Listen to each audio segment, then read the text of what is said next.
Masya Allah, inilah 5 mukjizat Nabi Muhammad yang sangat menakjubkan. Mukjizat-mukjizat ini merupakan anugerah besar yang telah Allah berikan kepada Rasulullah. Mukjizat yang pertama, yaitu bisa berbicara dengan hewan. Nabi Muhammad dahulu memiliki kemampuan untuk berkomunikasi dengan hewan yang merupakan tanda keistimewaan dan mukjizatnya. Salah satu kisahnya adalah saat seekor serigala berbicara kepada seorang penggembala untuk mengakui kenabian Nabi Muhammad, yang membuat sang penggembala sangat terkejut. Kita telah menceritakan tentang seekor unta yang mengadu kepada Nabi tentang perlakuan buruk pemiliknya yang mempekerjakannya tanpa belas kasihan. Nabi kemudian menasihati pemilik unta tersebut untuk memperlakukannya dengan baik. Peristiwa-peristiwa ini menunjukkan bagaimana seluruh makhluk Allah, termasuk hewan, mengakui kebesaran dan kenabian Rasulullah Shallallahu Alaihi Wasallam. Adapun mukjizat yang kedua, yaitu mukjizat pohon yang bisa berjalan. Suatu hari ada seorang Arab Badui yang sangat keras hati menantang Nabi Muhammad untuk membuktikan kenabiannya. Nabi kemudian menunjuk 2 pohon yang letaknya berjauhan dan memerintahkan salah satunya untuk datang. Atas izin Allah, pohon itu bergerak dengan mencabut akarnya dari tanah, lalu berjalan menghadap Nabi. Setelah sampai, pohon itu mengucapkan salam kepada beliau. Kemudian atas perintah Nabi, ia kembali ke tempatnya semula. Peristiwa ini membuat Arab Badui tersebut takjub dan bergetar hatinya. Ia akhirnya beriman dan bersyahadat di hadapan Rasulullah. Adapun mukjizat yang ketiga, yaitu mukjizat air memancar dari jari. Mukjizat ini terjadi beberapa kali dalam kondisi darurat. Salah satunya pada peristiwa perjanjian Hudaybiyah. Saat itu para sahabat yang kehausan dan membutuhkan air untuk berwudu hanya memiliki sedikit persediaan. Nabi Muhammad kemudian meletakkan tangannya ke dalam sebuah wadah kecil. Dengan kuasa Allah, air memancar deras dari sela-sela jari jemarinya. Air yang sedikit itu mencukupi kebutuhan seluruh pasukan yang berjumlah ratusan orang. Bahkan masih tersisa setelah semua orang berwudu dan minum. Peristiwa ini menunjukkan bagaimana Allah memelihara hamba-hambanya dan memberi keberkahan melalui perantara nabinya. Adapun mukjizat yang keempat, yaitu mukjizat makanan mencukupi banyak orang. Dalam peristiwa Perang Khandaq, para sahabat dalam kondisi kelaparan parah. Seorang sahabat bernama Jabir bin Abdullah melihat kondisi Nabi yang juga kelaparan. Ia pulang sang meminta istrinya memasak sedikit gandum dan seekor anak kambing. Jabir mengundang Nabi secara rahasia untuk makan bersama. Namun Nabi mengumumkan undangan tersebut kepada seluruh pasukan dengan keberkahan doa beliau. Makanan yang seharusnya hanya cukup untuk beberapa orang itu, secara ajaib dapat mengenyangkan seluruh pasukan yang jumlahnya ratusan, bahkan masih ada sisa.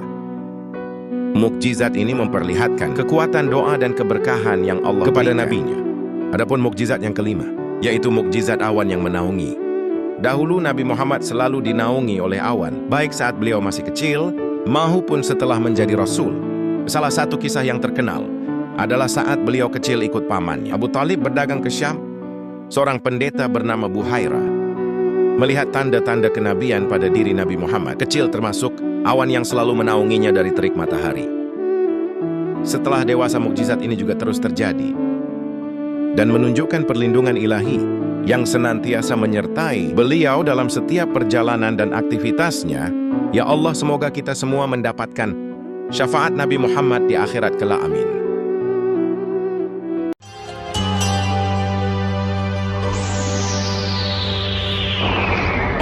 Sebelum lanjut, yuk subscribe, share, like, komen dulu.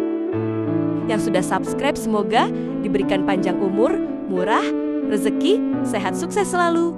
Amin. Channel Om Kus memang di hati. Monggo dilanjut coy. Masya Allah, inilah istri Nabi Lut alaihi salam yang dikutuk Allah menjadi patung tiang garam. Inilah patung wanita yang telah mendurhakai Allah dan Rasulnya, serta menjadi bukti akan kuasa Allah subhanahu wa ta'ala. Lokasi patung tiang garam ini berada di sekitar Laut Mati, tepatnya di wilayah Yordania dan Palestina.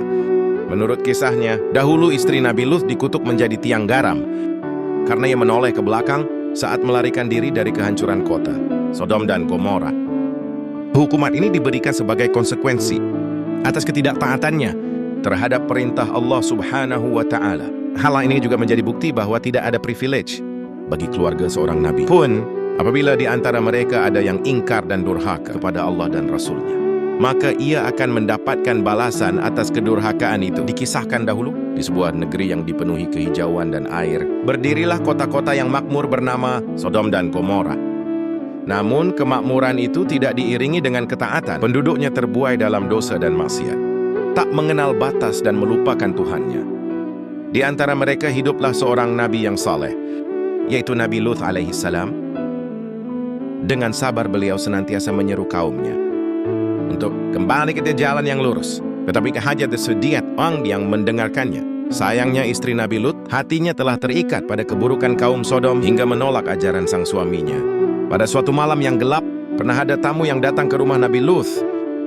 Mereka adalah dua pemuda tampan, yang sebenarnya adalah malaikat yang diutus oleh Allah.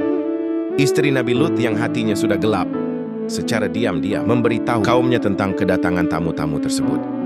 Tak lama kemudian, gerombolan kaum Sodom yang penuh hawa nafsu mengepung rumah Nabi Lut, dan mereka menuntut tamu itu diserahkan kepada mereka.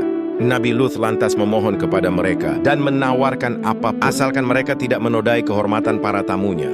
Namun permohonan itu menjadi sia-sia. Melihat kekejian kaum yang suka terong sama terong, para malaikat lantas menampakkan wujud asli mereka. Dengan satu gerakan, mereka membutakan mata gerombolan kaum Nabi Lut. Yang marah, lalu mereka memberitahu Nabi Lut, "Pergilah dari kota ini bersama keluargamu sebelum fajar. Azab akan turun menimpa kaum yang durhaka ini." Malaikat itu juga memberi satu syarat mutlak, yaitu jangan sekali menoleh ke belakang saat melarikan diri.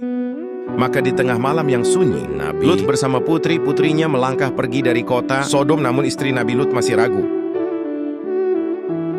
Hatinya terbagi antara kesetiaan kepada suaminya dan kecintanya pada kehidupan lama yang penuh dosa di kota yang akan hancur.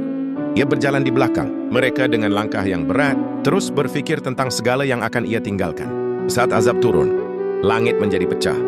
Hujan batu, belerang dan api membinasakan seluruh kota Sodom. Tiba-tiba, suara kehancuran yang dahsyat memanggil nama istri. Nabi Lut, ia tak mampu menahan rasa penasarannya, atau mungkin kerinduannya pada dosa. Ia lantas menoleh ke belakang.